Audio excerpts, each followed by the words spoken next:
सब बीमारियों की एक दवा। बाबा कहते हैं सब बीमारियों की एक ही दवा है। क्या?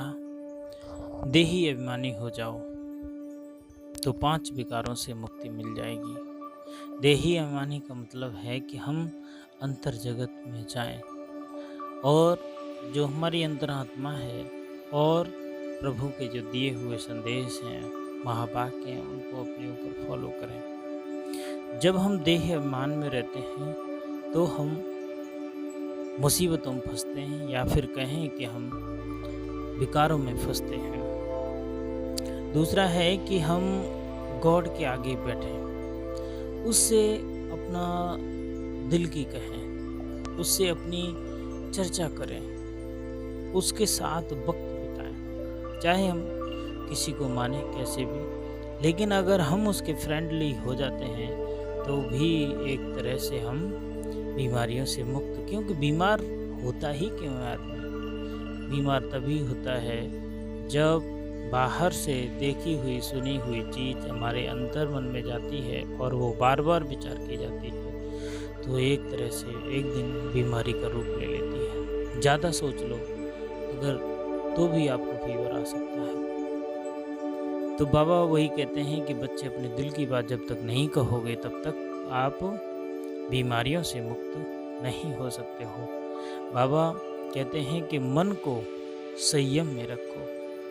मन को हम संयम में रखेंगे, उसको सद्विचार देंगे, सदाचरण देंगे, तो स्वधर्म में रहेगा।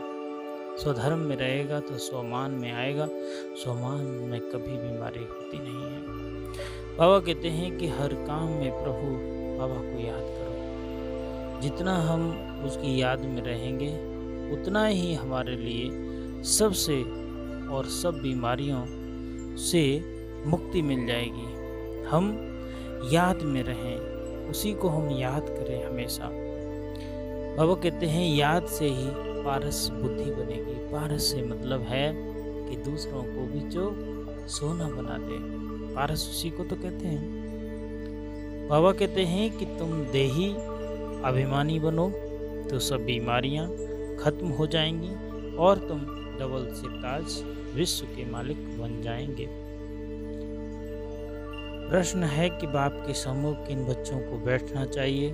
उत्तर है जिन्हें ज्ञान डांस करना आता है। जिन्हें ज्ञान डांस करना आता है। ज्ञान डांस करने वाले बच्चे जब बाप के सम्मुख होते हैं तो बाबा की मुरली भी ऐसे चलती है, अगर कोई सामने बैठे इधर उधर देखे तो बाबा समझते हैं यह बच्चा कुछ भी समझता नहीं है।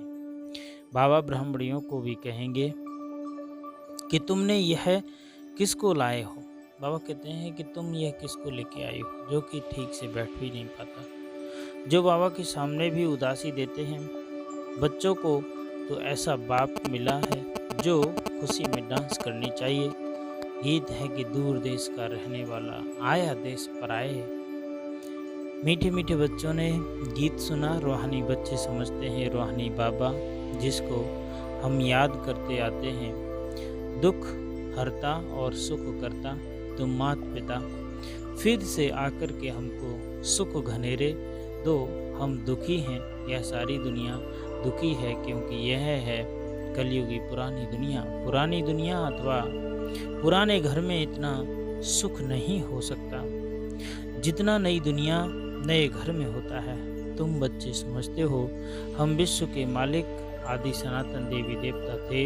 हमने ही 84 जन्म लिए। बाप कहते हैं बच्चे तुम अपने जन्मों को नहीं जानते हो कि तुम कितने जन्म पाठ बजाए हो। मनुष्य समझते हैं कि 84 लाख पुनर्जन्म हैं।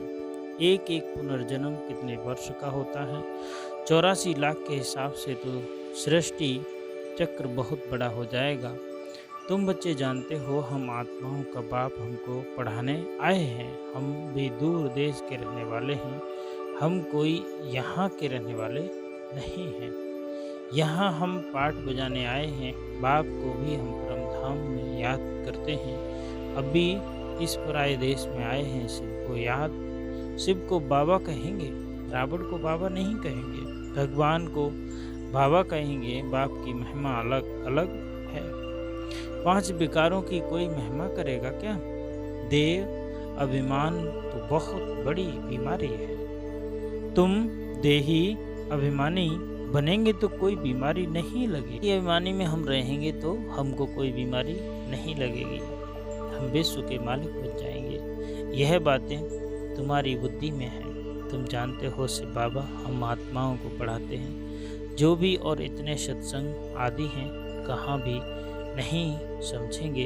हमको बाबा आकर राजयोग सिखलाएंगे, राजाई के लिए पढ़ाएंगे। राजा बनाने वाला तो राजा ही चाहिए ना। सर्जन पढ़ाकर आप समान सर्जन बनाएंगे। अच्छा, डबल सिरताज बनाने वाला कहाँ से आएगा?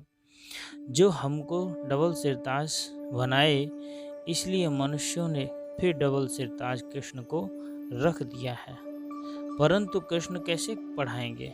जरूर बाप संगम पर आए होंगे, आकर राजाई स्थापन की होगी। बाप कैसे आते हैं यह तुम्हारे सिवा कोई और बुद्धि में नहीं बैठेगा। दूर देश से बाप आकर के हमको पढ़ाते हैं, राजयोग सिखलाते हैं। बाप कहते हैं मुझे कोई लाइट व रत्न जड़ित ताज है नहीं, वह कभी राजाई पाते नहीं, डबल सिरताज बनते नहीं, औरों को बनाते हैं। बाबा कह रहे हैं कि मैं कोई पद नहीं लेता, मैं डबल सिरताज नहीं बनता है, मैं औरों को ही बनाता हूँ। बाबा कहते हैं कि तुम पहले पहले जाएंगे कहाँ पर? Sweet home. सब आत्माएं पाठ बजाने से मुक्त हो जाएंगी। जब तक आत्माएं पवित्र नहीं बनी तब तक जा न सके। बाकी साक्षात्कार से मिलता कुछ भी नहीं है। मीरा को साक्षात्कार हुआ, वैकुंठ में चली। थोड़ी वैकुंठ में सतयुग में ही होता है। अभी तुम तैयारी कर रहे हो वैकुंठ का मालिक बनने के लिए। बाबा ध्यान आदि में इतना जाने नहीं देते हैं, क्योंकि तुमको तो पढ़ना है ना। बाप आकर के पढ़ाते हैं, सर्व की सदगति करते हैं। विनाश भी सामने खड़ा है। बाकी असुरों और देवताओं की लड़ाई तो है नहीं, वह आपस में लड़ते हैं तुम्हारे लिए, क्योंकि तुम्हारे लिए नई दुनिया चाहिए। बाकी तो लड़ाई है। माया के साथ तुम बहुत नामी ग्रामी वॉरियर हो, परंतु कोई जानते नहीं है। देवियाँ बाबा तुमको समझाते रहते हैं कि मीठे बच्चे, अभी तुम नई दुनिया जिंदाबाद कहो। यह लक्ष्मी नारायण नई दुनिया के मालिक थे ना। अब पुरानी दुनिया है। पुरानी दुनिया का विनाश आगे भी मूसलों द्वारा हुआ था। महाभारत लड़ाई हुई थी, उस समय बाप राजयोग भी सिखा रहे थे। अब प्रैक्टिकल में बाप राजयोग सिखा रहे हैं ना। बाप ही तुमको सच बताते हैं। सच्चा बाबा आते हैं तो तुम सदैव खुशी में डांस करते हो। यह है ज्ञान डांस। जो ज्ञान डांस के शौकीन हैं उनको ही सामने बैठना चाहिए। जो नहीं समझने वाले हैं उनको उबासी आएगी। समझ आते हैं, यह कुछ भी नहीं समझते। ज्ञान को कुछ भी समझेंगे नहीं तो इधर उधर देखते रहते हैं। बाबा को ब्राह्मणी को कहेंगे तुमको किसको लाया है? जो सीखते हैं और सिखलाते हैं और सामने बैठना चाहिए, उसको खुशी होती रहेगी और उसको भी डांस करना है। यह है ज्ञान डांस। कृष्ण ने तो न ज्ञान सुनाया न डांस किया, मुरली तो है ज्ञान की है ना। तो बाप ने समझाया है कि रात्रि को सोते समय बाबा को याद कर, चक्र को बुद्धि में याद करते रहो। बाबा हम सबको इस शरीर को छोड़ आपके पास आते हैं। ऐसे याद करते करते सो जाओ, फिर देखो क्या होता है। आगे कब्रिस्तान बनाते थे, फिर कोई शांत में चले जाते थे, कोई रास करने लगते थे। जो बाप को जानते ही नहीं तो वह याद कैसे कर सकेंगे? मनुष्य मात्र बाप को जानते ही नहीं तो बाप को कैसे याद करेंगे? तब बाप कहते हैं कि मैं जो हूँ, जैसा हूँ, मुझे कोई भी नहीं जानता है।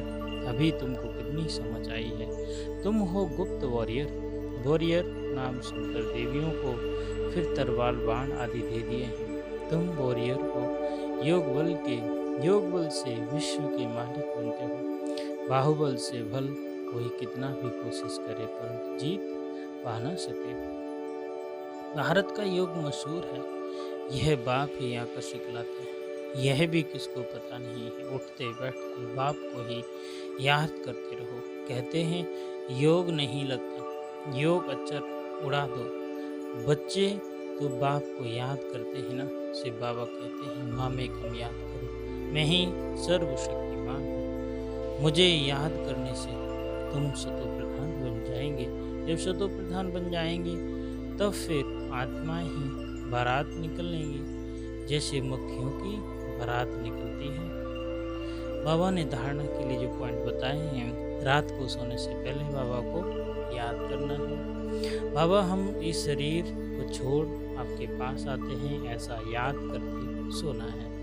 याद ही मुख्य है, याद से ही पारस बुद्धि बनेंगे। 5 विकारों की बीमारी से बचने के लिए देही अभिमानी रहने का पुरुषार्थ करना है, अर्थात खुशी में रहना है। ज्ञान डांस करना, एक क्लास में सुस्ती नहीं फैलाना।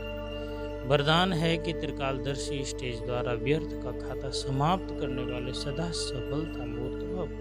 त्रिकालदर्शी स्टेज पर स्थित होना अर्थात हर संकल्प, बोल व कर्म करने से पहले चेक करना कि व्यर्थ है या समर्थ है। व्यर्थ 1 सेकंड में पद्मों का नुकसान करता है, समर्थ 1 सेकंड में पद्मों की कमाई करता है। सेकंड का व्यर्थ भी कमाई में बहुत घाटा डाल देता है, जिससे कि हुई कमाई भी छिप जाती है। इसीलिए एक कालदर्शी हो, कर्म करने के बजाय त्रिकालदर्शी स्थित होकर करो तो व्यर्थ समाप्त हो जाएगा और सदा सफलता मूर्त बन जाएंगे। स्लोगन है मान शान और साधनों का त्याग ही महान त्याग है। ओम।